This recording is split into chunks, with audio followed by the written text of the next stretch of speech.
Hello hello everyone, good evening. कैसे हैं आप सब? उम्मीद करती हूँ आप सब अच्छे होंगे, मैं भी अच्छी हूँ।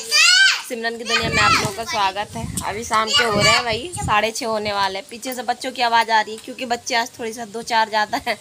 4 हैं, जहाँ 3 रहते हैं वहाँ 5 हो गए हैं। आज दिखाती हूँ कौन कौन है। और कैमरा पता नहीं कैसे ज़्यादा कम होने लगता है एकदम से। और दिन भर तो बहुत गर्मी रही है, अभी बादल बादल हो गया हवा। और बस दिन भर से आज ब्लॉग नहीं था। आज मैंने सोचा इवनिंग से नाइट तक देखती हूँ कहाँ तक शूट हो पाता है, वहाँ तक शेयर करूँ और आप लोग बताना। बहुत अच्छा मौसम हो गया। बहुत ज़्यादा गर्मी था, बहुत ज़्यादा। सुबह से एकदम उमस जैसी गर्मी। बारिश होने के बाद बहुत तेज़ी धूप होता है तो उमस होने लगता है ना। पर अभी तो बहुत राहत है, अभी खूब ठंडे ठंडे हवा चल रहा है। और उस दिन दिखाया था मुंडन में हमारी नंद आई थी, वो वेकेशन बच्चों का था ना यहीं पर। वैसे उनका ससुराल यहीं पर है, पर आती कम है, अपनी घर गृहस्थी में रहती है। तो वेकेशन हुआ था बच्चों का, तो वो लेके आई हैं अपने बच्चों को। तो उन्हीं के बच्चे हैं, लड्डू और डुगू के साथ खेल रहे हैं। दोनों दिखाती हूँ अभी।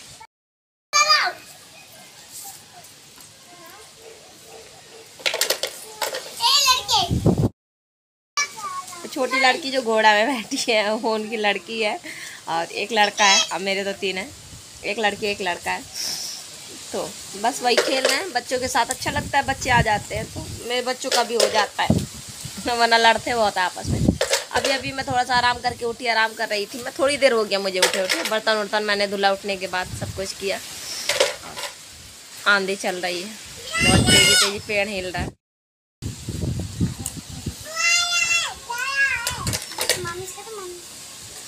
क्या हुआ? ए टाटा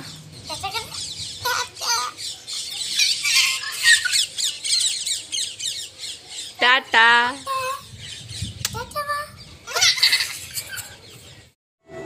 यहाँ पे बस अब आ गई थी कपड़े लगाने को, क्योंकि आज दिन में लाइट नहीं था, आंधी चल रहा था तो लाइट बहुत आता जाता रहा।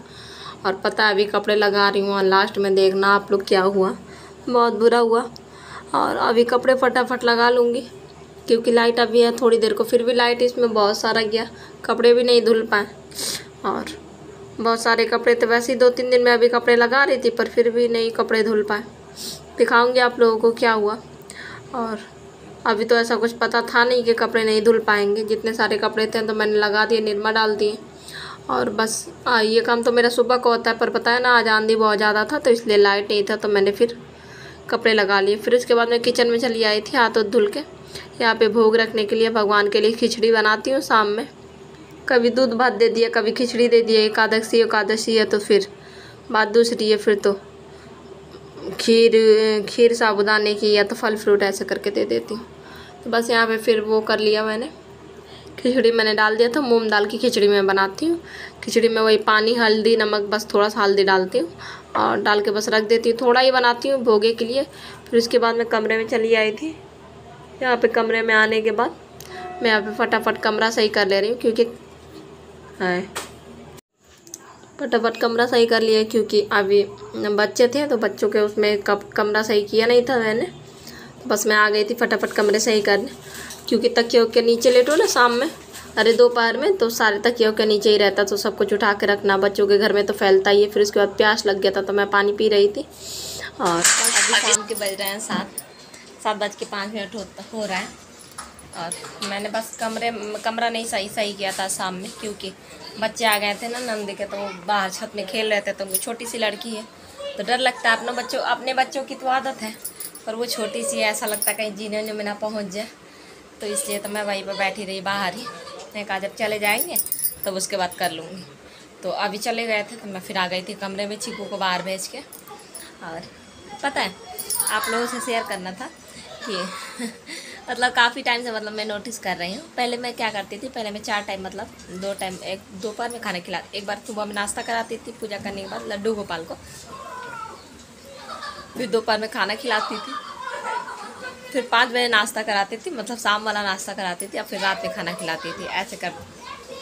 तो जो सुबह में जो नाश्ता कराती थी पूजा वाले रूटीन में, पूजा करने के बाद जो नाश्ता कराती थी, और जब खाना वाना बनाती थी तो खाना वाना बनाने में कभी कभी काफ़ी देर हो जाता है, क्योंकि चीकू के ऊपर है ना, तो बच्चा छोटा तो हो ही जाता है। अब मेरे लड्डू भी बहुत समझदार है, वो समझते हैं कि मैया को सारा काम होता है। तो अब मुझे क्या होता है ना, जैसे मतलब जैसे मैं पूजा करती हूँ और जो भोग लगाती हूँ, फिर उसके बाद 1-1.5 घंटे बाद मुझे इतनी तेज़ी भूख लगाता है, जबकि मैं पूजा पाठ के बाद खिलाने के बाद मैं सब कुछ खाती क्या, वही चाय पीती हूँ और टोस्ट वोस्ट खाती हूँ, और मुझे जल्दी फल्दी भूख नहीं लगता है। पर मुझे इतनी तेज़ी से भूख लगेगा ना, बस 2 मिनट वाला भूख लगेगा, मतलब लगेगा अब मैं कुछ खा लूँ, मुझे भूख लगा है। तो ये बात मैंने मतलब 1-2 दिन तो लगा है कि मुझे बड़ा भूख लग रहा है, ऐसे करके मतलब मैं सोची कि मुझे बड़ा भूख लग रहा है। फिर जब मुझे भूख लगेगा तो मैं क्या करती हूँ कि मैं अपने लिए नहीं करती हूँ, मैं सीधे किचन में जाती हूँ। मतलब जैसे चीकू को सुला दिया, चीकू को सोने में अगर 11 बज गया तो 11 बजे, अब मैं 8 बजे एक बार नाश्ता कराया तो अब 11 बज गया, तो काफ़ी टाइम हो गया। तो जब मैं किचन में जाऊँगी तो मैं जल्दी फटाफट इनके लिए कुछ ना कुछ, चाहे शिकंजी हो चाहे कुछ हो, मतलब एक मिड मॉर्निंग वाला स्नैक बनाने लगूँगी। चाहे मैंगो शेक ज़्यादा बना देती हूँ, शिकंजी भी बना देती हूँ, कभी कदार कुछ नहीं हुआ तो फलोली काट के खिला दिया, ऐसे करके। कभी कभी पकौड़ियाँ निकाल दी छोटे छोटे से, अगर मान लो वो बना रही हूँ, कोफ्ते उफ्ते बना रही हूँ, तो ऐसे करके तो मुझे ऐसा लगेगा अब मैं फटाफट इनको खिला दूँगी। इनको खिलाने के तुरंत ही बाद, इनको खिलाने के तुरंत ही जैसे मैंने खिलाया नहीं, पर्दे बंद किए नहीं, मेरे भूख शांत हो जाता है। अब मुझे बिल्कुल भी ऐसा एहसास नहीं होता कि मुझे भूख लगा है। तो ये का मतलब, कहने का मतलब ये है कि मैं मतलब देर कर देती हूँ ना काफ़ी, तो इनको बीच में भूख लगता है, तो ये सबसे पहले मुझे भूख लगवाते हैं। पहले मैं लगाती नहीं थी बीच में, मैं डायरेक्ट एक बार 8 बजे नाश्ता कराया तो कराया, फिर उसके बाद 12, 12:30, 1-1:30 बजे तक ऐसे थाली लगाती है, तो काफ़ी गैप हो जाता है, तो इनको लग जाता है भूख। तो इन्होंने कहा कि मैया तो ऐसा समझ ना रही, तो रुको मैं मैया के साथ कुछ करता हूँ, तभी मैया समझेगी, मैया ऐसे ना समझने वाली। तो ये सबसे पहले मुझे भूख लगवाते हैं। मुझे ऐसा लगेगा अब मैं कुछ खा लूँ, मैं कुछ खा लूँ। अब मैं किचन में जाऊँगी तो मैं ये नहीं ढूंढूँ कि मैं अपने लिए क्या खाऊँ। मेरा ये है ना कि मुझे ज़्यादा भूख लगता है तो पानी लेती हूँ और बिस्किट लेती हूँ, पानी में डिप करती हूँ और एक बिस्किट खा लूँगी, अब पानी 1 गिलास पी लूँगी, तो मुझे थोड़ा सा मतलब राहत मिल जाएगा। तो मैं अपने लिए नहीं, मैं इनमें लग जाती हूँ। तब मैं 2-3 दिन मैंने नोटिस किया, फिर मैंने समझा हो ये बात है। मैं समझ नहीं रही थी कि गैप बहुत ज़्यादा हो जाता है, मेरे लल्ला को भूख लग जाता है, मेरे लल्ला ने चपटी ड्रमबाजी। तो आज ऐसे ही हुआ, आज चीकू ने वही से 11, 11:30 कर दिया सोने में, सो ही नहीं रही थी सुबह में। आज सुबह में वही 8, 8:30, 9 बजे करीब मैंने नाश्ता करा दिया था। अब मुझे लगी बड़ी तेज़ी भूख, जब मैंने चीकू को सुलाया एकदम ऐसा लगे कि मुझे बस थोड़ा बहुत कुछ मिल जाए, मुझे थोड़ा सा कुछ मिल जाए, अभी खाना में टाइम है, ऐसा ही दिमाग में है।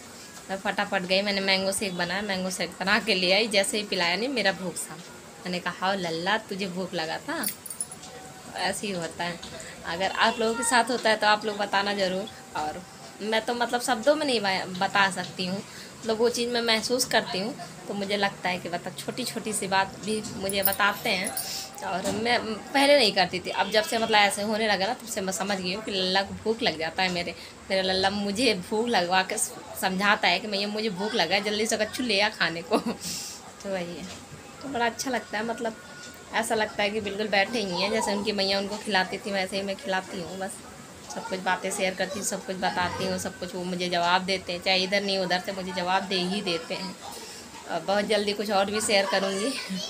चमत्कार बहुत कुछ हुआ है, बहुत जल्दी शेयर करूँगी, वेट करना आप लोग। ये बिल्कुल भी दिखावा नहीं है, ये बिल्कुल भी बनावटी नहीं है कि व्यूज़ लाने के लिए नहीं, मेरे साथ होता है मेरा, या तो ये कहिए कि मेरा भाव ऐसा है कि मैं बहुत ज़्यादा उनमें लगी पड़ी, तो मुझे हर चीज़ उनका महसूस होता है, चाहे जो कुछ कह लो, पर बस है तो शेयर कर देती हूँ। मिलती हूँ आप लोगों से थोड़ी देर बाद। यहाँ पे अभी मैं आप लोगों को दिखा रही थी, मैंने सिंहासन बनाया लड्डू और गोपाल के लिए। आप लोग बताना ज़रूर कैसा बनाया है। घर में गत्तों से बनाया, 2 डिब्बा थे मेरे पास, उनको ज्वाइन करके, तो वही आप लोगों को दिखा रही थी। वैसे तो शॉर्ट वाला वीडियो बनाया था, तो उसी में मैंने लगा दिया, आप लोगों के साथ क्लिप शेयर कर दिया, बताइएगा ज़रूर। और ये देखिए यहाँ पे आप लोगों से बता रही थी ना, पूरा मशीन यहाँ पे पलट गया था, क्योंकि मशीन इसलिए पलट गया क्योंकि जो स्टैंड था, स्टैंड गया था टूट। और लड्डू के पापा ने 4-5 दिन पहले मुझसे बताया था, तभी मैंने कहा था कि स्टैंड हटा दो, तो स्टैंड नहीं हटाया था, तो आज पूरा मशीन ही पलट गया था। ये कहो भगवान के उससे बहुत कृपा रही कि मशीन टूटा उटा नहीं, वरना टूट जाता तो आज 50,000 का बहुत ज़्यादा बड़ा नुकसान हो जाता। और मशीन टूट जाता तो फिर बनता भी नहीं, क्योंकि घर में एक लाइट का छिटकनी टूटता है तो वो तो बन नहीं पाता है, तो वो मशीन कहाँ से बनता। तो बहुत आज बच गया मशीन। फिर उसके बाद मैं कमरे में चली आई थी, खाना वाना मैंने खिला दिया था, दूध पिलाया, फिर मालिश वालिश करके लड्डू को, गोपाल को मालिश कर दिया, लड्डू को लेके वही बातें बता रही हूँ दिन भर का, लड्डू ये लड्डू वो। अब बस फिर इनको अब झूला झुला रही थी मैं, लोरी सुना के। तो यहाँ पे चीकू आ गई थी, उसको भी झुलाना था। अभी देखिए, अभी ये देखिए, देखती रहती है मुझे दूरी से। अभी इसका है कि मुझे भी झुलाना था, अभी देखिए अभी पकड़ के झुलाएगी ये भी। तो बस झूला झुलाती हूँ, झूला झुलाने के बाद बस सुला देती हूँ। यही मेरा डेली का रूटीन होता है शाम का। यहाँ पे देखिए, यहाँ पे झुला रही थी तो आप लोगों को दिखाया, कितने सुंदर लग रहे हैं और बड़े खुश रहते हैं। और गोपाल तो झूला में बैठते बैठते, जैसे छोटे बच्चे नहीं होते कई कि झूला में बैठते ही सो जाते हैं, वैसे ही गोपाल करते हैं। अब यहाँ पे देखिए लड्डू टीवी देख रही है और डुगू सो गया है, चीकू अभी गोदी में। और बस आज का ब्लॉग यहीं तक था। उम्मीद है आप लोगों को छोटा सा ब्लॉग अच्छा लगा। ब्लॉग अच्छा लगा तो लाइक कर देना, ज़्यादा अच्छा लगा तो सब्सक्राइब कर देना। इसी के साथ मिलूंगी कल एक नए ब्लॉग में। राधे राधे, जय श्रीमन नारायण सबको।